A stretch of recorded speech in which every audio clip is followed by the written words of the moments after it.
Selamat malam semuanya. Ya, ini Aftok edisi 23 Januari 2025. Seperti biasa, malam ini kita akan berikan update market IHSG dan juga membahas ide-ide yang masuk di kolom komentar Aftok edisi kemarin 22 Januari.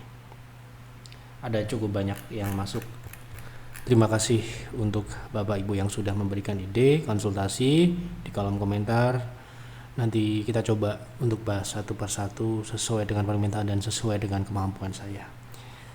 Oke, kita mulai. Sebelum saya mulai, silakan bagi Anda yang belum subscribe, silakan subscribe. Dan yang sudah merasakan manfaat dari Aftok, dukung kami dengan klik like. Oke, ini Aftok terakhir untuk mungkin di bulan Januari ya. Gitu. Karena minggu depan banyak libur ya. Mungkin kita akan berjumpa di bulan Februari ya, tapi nanti kita akan lihat perkembangannya apakah ada Aftok sebelum Januari berakhir. Pastinya akan ada info di website ataupun di YouTube ya. Oke. Hari ini IHSG telah mencapai target naik yang sudah kami pasang di stock call maupun di Aftok ya. Di 7.321.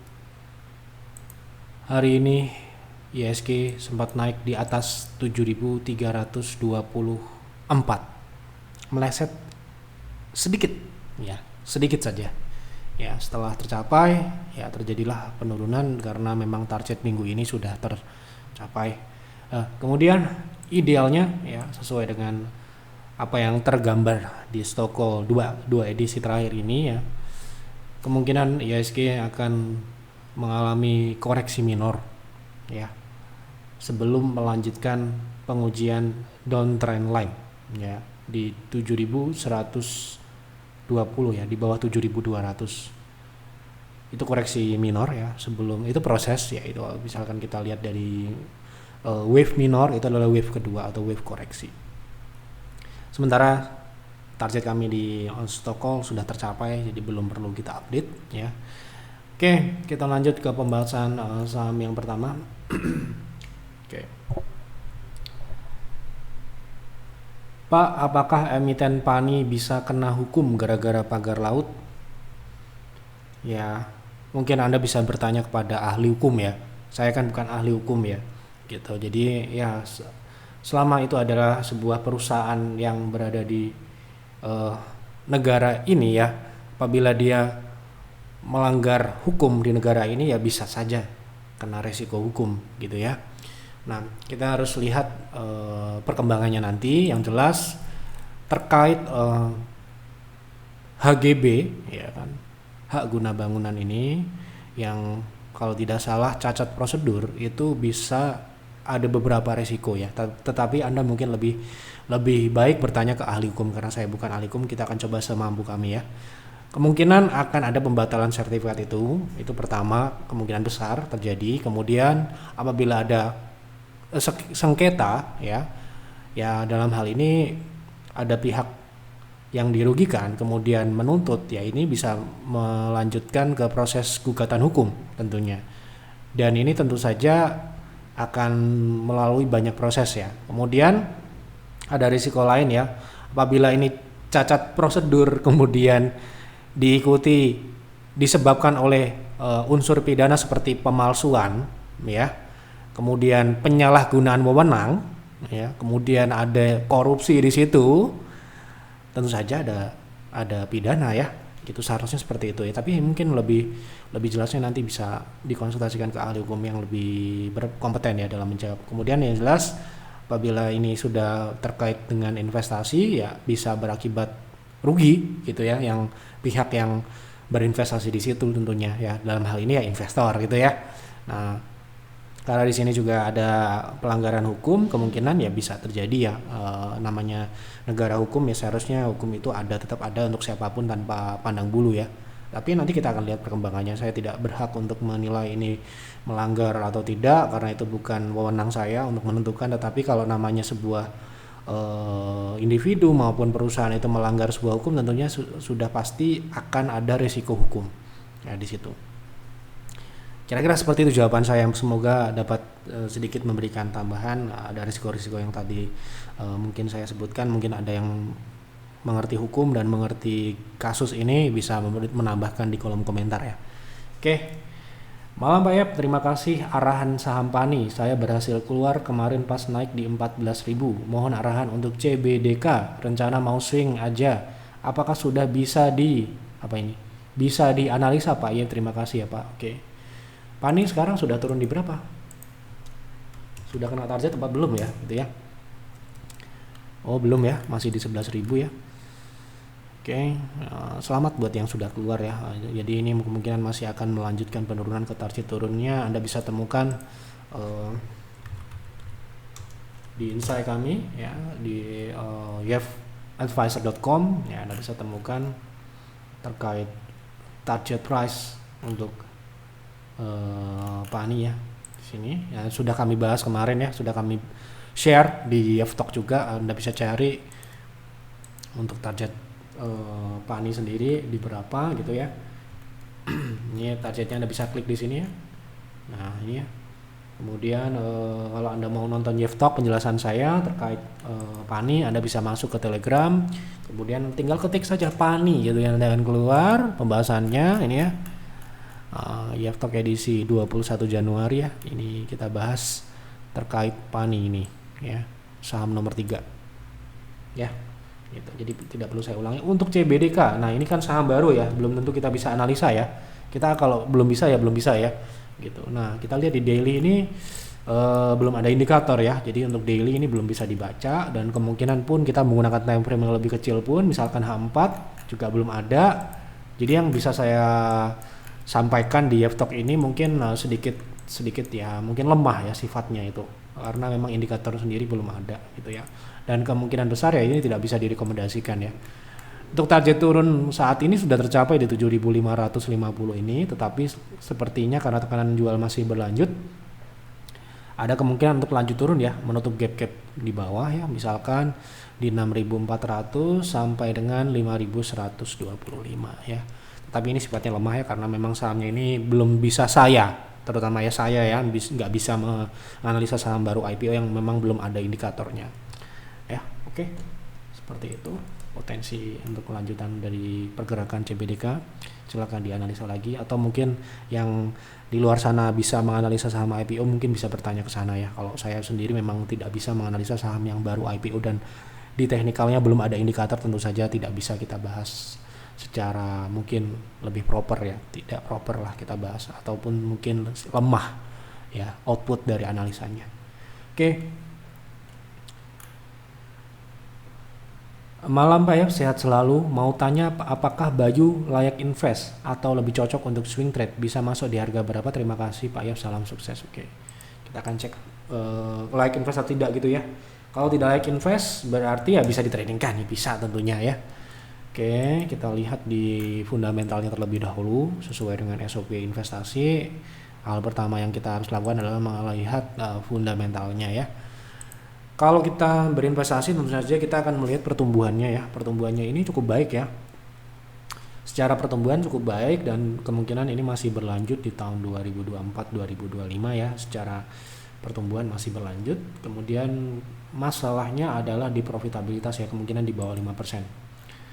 Nah ini ya, profitabilitasnya NPM di bawah 5%. Jadi ini mungkin kalau Anda cuma melihat pertumbuhannya ini mungkin like invest, tetapi kalau Anda mempertimbangkan kualitas dari profit bisnisnya, ini terlalu tipis ya untuk kita invest gitu ya. Masih banyak pilihan yang lain lah, bahasa kasarannya kita bisa nyari yang lain gitu ya.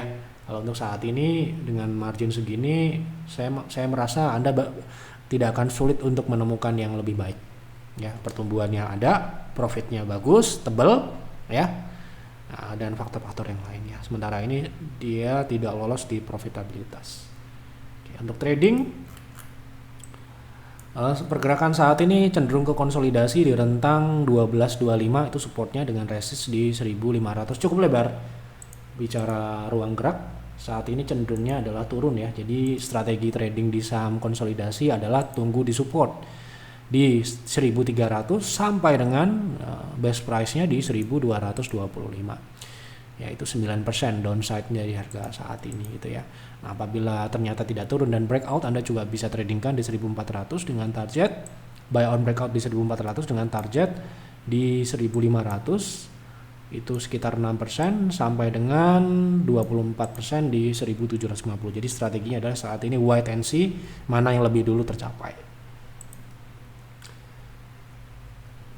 Mohon analisa BTPS untuk swing, apakah saat ini sudah confirm breakout dan memulai swing naiknya, berapa target TP1 dan TP2? Oke, kita lihat BTPS.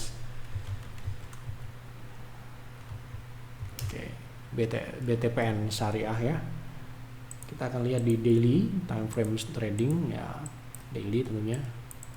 Untuk saat ini belum breakout ya, gitu. Jadi breakout baru akan terjadi jika ada kenaikan di atas 965, di atas EMA 60 ya, gitu. Saat ini harus menunggu. Jika breakout itu terjadi, stop lossnya adalah di 960 atau 950 dengan target di 1070 ya, itu yang memungkinkan untuk jangka pendek. Seperti itu. Izin bertanya untuk saham CBDK, jika untuk invest layak atau tidak dan baiknya entry di harga berapa? Oke, kita lihat tadi CBDK sudah kita bahas secara teknikal. Untuk trading kita lihat apakah datanya sudah ada atau belum ya. Kalau belum ada ya kita tidak bisa berkomentar ya. Kita tidak, secara etika tidak bisa menyampaikan analisa kalau datanya sendiri tidak ada. Nah, ini datanya ini kan IPO-nya baru ya. Tentu saja yang kita nilai itu adalah kinerja setelah IPO ya. Kalau sebelum IPO kita anggap kita tidak percaya dengan data sebelum IPO ya. Banyak ya sekarang advisory itu ya, data-data yang banyak dipalsukan dan sebagainya. Bukan kita gimana-gimana, kita memang hanya bisa menentukan ini layak atau tidak setelah dia menjadi perusahaan publik. Di situ kita akan tahu apakah dia IPO ini tujuannya untuk meningkatkan bisnisnya atau hanya untuk jualan saham gitu loh. Karena banyak motif ya dalam IPO ini. Nah, itulah yang kita perlu tahu. Sekarang ini kan Anda mungkin baca berita banyak startup yang IPO hanya untuk mencari keuntungan jangka pendek gitu ya, bukan untuk mencari investor yang nantinya dananya digunakan untuk perkembangan bisnisnya, ekspansi, pertumbuhan dan sebagainya. Ternyata faktanya tidak seperti itu. Nah, itu ya kita antisipasi, makanya kita tidak gegabah untuk merekomendasikan saham yang baru IPO karena datanya sendiri kita masih belum percaya dengan datanya. Ini belum bisa kita analisa ya. Jadi mohon maaf. Bisa tanya ke tempat lain, banyak ya YouTuber hebat di luar sana yang bisa melakukan analisa saham IPO. Oke. Nah, ini tadi siang Pak tanya target penurunan CBDK best price buy entry bisa tunggu di berapa? Tadi ya sudah saya sampaikan 2 target tadi. Oke. Selamat pagi Pak Jeff, mohon pendapatnya untuk BTN, apakah layak invest? Berapa target penurunan BTN menurut analisa teknikal? Terima kasih banyak, semoga Pak Jeff dan keluarga sehat selalu, lancar segala urusannya, amin. Terima kasih doanya, doa yang baik kembali kepada yang mendoakan. Oke, untuk BTN saya rasa merupakan pilihan investasi nomor sekian ya, apabila kita dihadapkan pada banking yang lain. BTN ini sudah kami sampaikan beberapa kesempatan di F-Talk sebelumnya, Anda bisa cari di Telegram, bahwa saham BTN ini yang kita satu-satunya saham yang kita tidak pernah rekomendasikan di peer ya saat 2020 ya. Kita invest di BRI, kita invest di BNI, kita invest di Bank Mandiri, BNI, BRI ya. Kemudian saham yang lain juga kita invest seperti NISP ya, kemudian bank, tapi BTN ini tidak kami rekomendasikan karena memang secara margin memang sangat tipis ya. Ini kita compare ya. Memang dia mungkin secara margin dia masih di atas 5%, tetapi ketika kita dihadapkan pada berbagai pilihan, tentu saja kita cari yang paling tebal ya. Jadi kalau Anda tidak melihat saham banking yang lain, hanya ada BTN di Bursa Efek ya mau tidak mau, suka tidak suka, kalau Anda mau invest banking ya BTN. Nah, tetapi prospek ke depan ini saya rasa ini masih akan cukup berat ya. Di tengah memang banyak performance masa lalu yang masih memang membebani ya, yang masih belum balik istilahnya ya. Kita bicara tahunan, memang kinerjanya ini sangat bisa dikatakan turun ya. Meskipun ini mencoba untuk recover ya beberapa tahun ini.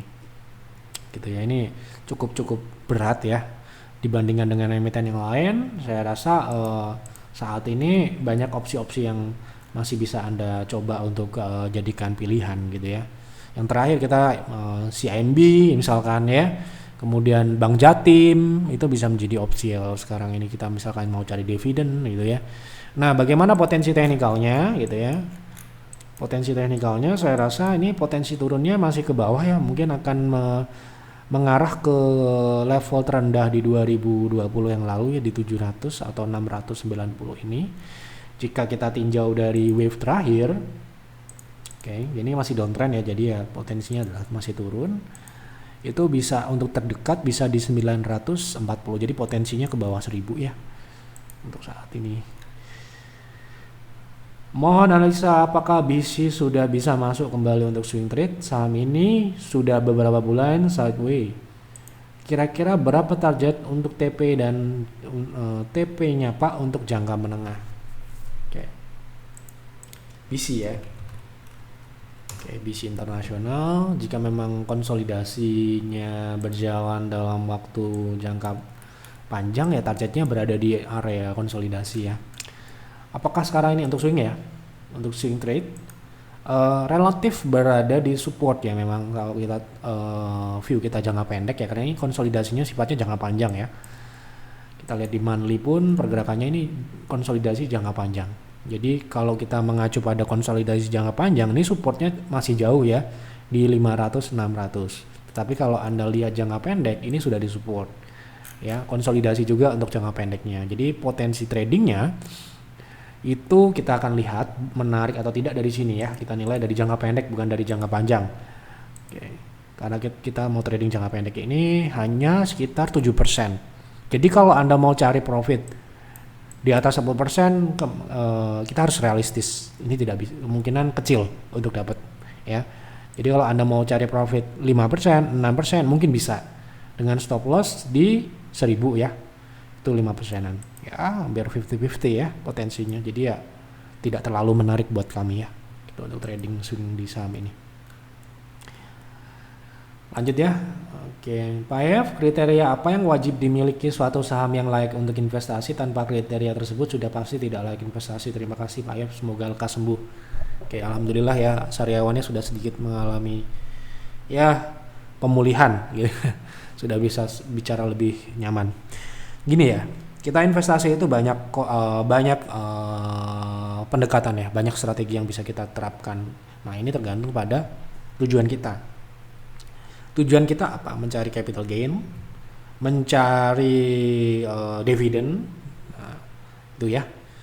Ada dua tujuan. Nah, mencari capital gain bisa menggunakan pendekatan growth investing. Kemudian juga bisa menggunakan value investing. Nah, kalau dividen investing sudah jelas kita akan melihat dividen ya, momentum dividennya gitu ya. Nah, dalam menentukan 3 pendekatan ini beda-beda ya.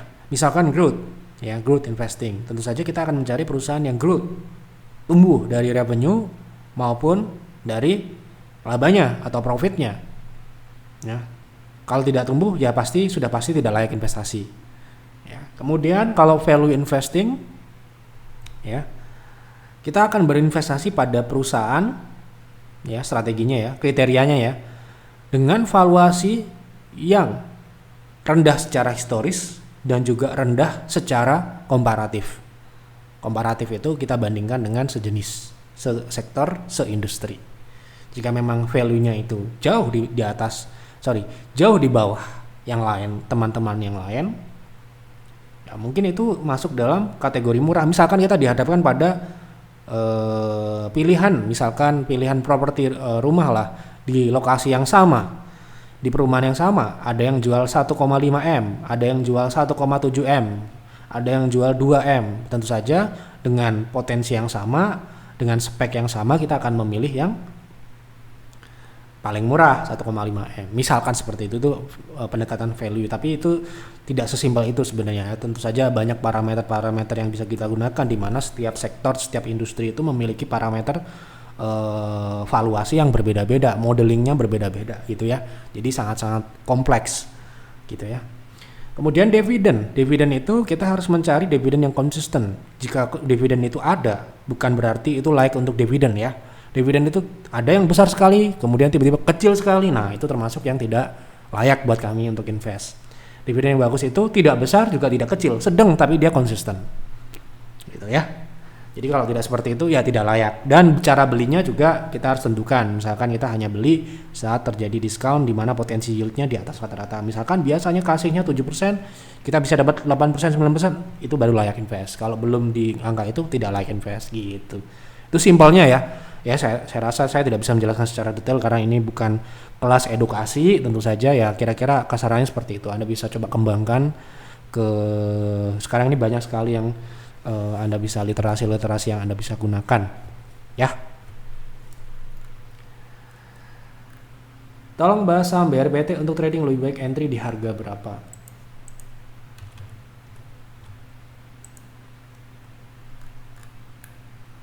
Oke, untuk saat ini swingnya masih turun ya. Kita coba lihat potensi penurunannya ini di 930 sampai dengan 880. Kemungkinan Anda bisa tunggu di 880 ya. Anda bisa tunggu di 880 atau breakout di 945. Jadi sekarang ini wait and see dulu, wait and see. Tunggu dulu.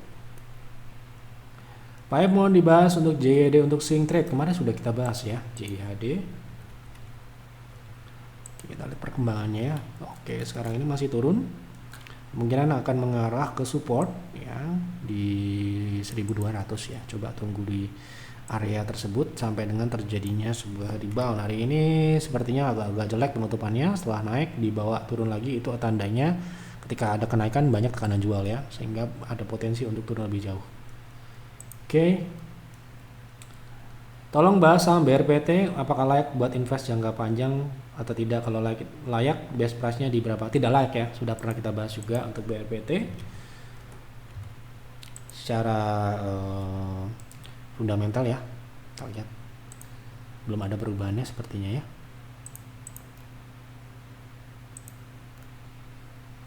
Oke, jadi rugi itu udah jelas menggagalkan atau mengeliminasi saham tersebut tidak menjadi pilihan. Karena kenapa ya? Mohon maaf ya, 800 saham masa nggak bisa nyari yang profit sih bos, gitu ya. Gitu. Jadi kalau ada yang profit ngapain kita invest di yang rugi? Rugi itu ada risiko juga ya. Kalau dia rugi, ya risiko kerugian itu ya harusnya perusahaan itu menandakan profitabilitasnya rendah, itu ya. Jadi kalau ada yang profit, kenapa kita harus mengambil yang tidak profit? Investor itu butuh berapa saham sih di portofolionya? Kan nggak banyak-banyak ya, paling butuh 4, butuh 6 saham gitu ya. Itu 6 saham itu udah pusing lah. Apalagi kalau dikelola sendiri. Saya aja kalau ada yang megang itu masih pusing kok. Akun saya mungkin satu akun untuk investasi itu paling 6 sampai dengan 8 saham. Itu pun saya harus minta bantuan untuk yang megang ya. Ya, untuk memonitor maksudnya. Gitu. Jadi kalau kita nyari 4 saham itu saya rasa bukan hal yang untuk hal profit ya, bukanlah hal yang terlalu sulit untuk ditemukan ya. Jadi gitu. Kemudian secara pertumbuhan kita lihat ya, pertumbuhannya tidak stabil ya. Nah, ini tadi rugi ya, nah, tidak stabil nih kelihatannya ya. Oke, gitu. Mungkin lebih cocok untuk trading ya, gitu, untuk bar itu pandangan saya, jadi Anda boleh beda. Malam Pak, semoga sehat selalu. Izin bertanya, kadang ada saham yang asing beli tapi harganya turun, sebaliknya asing jual harganya bisa naik. Mungkin Bapak bisa menjelaskan mengapa hal itu bisa terjadi? Saya coba jelaskan dari sudut pandang saya sebagai investor ya. Kalau sahamnya itu lagi diakumulasi, ya kita pengennya saham itu ya tidak naik ya, gitu. Saham itu tidak naik dulu ya, kalau bisa turun karena kita sedang beli. Logikanya seperti itu. Sedangkan kalau kita pengen jualan, kita maunya ya saham itu nggak turun dulu, harganya paling tidak turun lah, atau ya naik bagus lagi gitu. Makanya ya bisa dibuat berita, bisa dibuat sentimen tertentu untuk bisa kita jualan kalau kita asumsikan si asing ini adalah price maker gitu.